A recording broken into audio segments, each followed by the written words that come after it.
ధర్మం పూర్తిగా గతి తప్పినప్పుడు, శిశుపాలుడి 100వ తప్పు పూర్తయినట్లుగా పాపాలు పండినప్పుడు మాత్రమే ఈ అస్త్రం బయటకొస్తుంది. అసలు ఈ అస్త్రం నిర్మాణం ఎలా ఉంటుంది? సాధారణంగా సుదర్శన చక్రాన్ని ఒక లోహపు డిస్క్ లాగా దాని అంచెల వెంబడి 108 పదునైన బ్లేడ్స్ ఉన్నట్లుగా చూపిస్తూ ఉంటారు. హిందూ ధర్మంలో 108 అనే సంఖ్యకు ఎంత పవిత్రత ఉందో మనకు తెలిసిందే. జపాలు మరియు మంత్రాల్లో దీన్ని 108 సార్లు పఠిస్తూ ఉంటారు.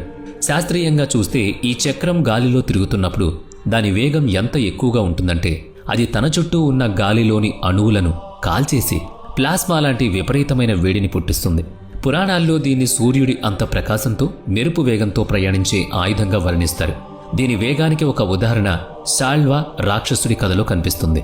సాల్వా తన మాయా విమానమైన సౌభాలో వచ్చి ద్వారకపై దాడి చేశాడు. తన మాయజాలంతో భ్రమలు కల్పించి నగరాన్ని నాశనం చేయడం మొదలుపెట్టాడు. ద్వారక సైన్యం ఎంత పోరాడినా ఆ మాయను ఛేదించలేకపోయింది. అప్పుడు శ్రీకృష్ణుడు యుద్ధంలోకి దిగి సుదర్శన చక్రాన్ని వదిలారు. ఆ చక్రం మెరుపు వేగంతో వెళ్లి సాల్వుడి మాయా విమానాన్ని నిలువునా చీల్చి అతని భ్రమను అంతం చేసి పని పూర్తి కాగానే మళ్లీ ఏమీ జరగనట్టుగా శ్రీకృష్ణుడి చేతికి తిరిగి వెళ్ళింది.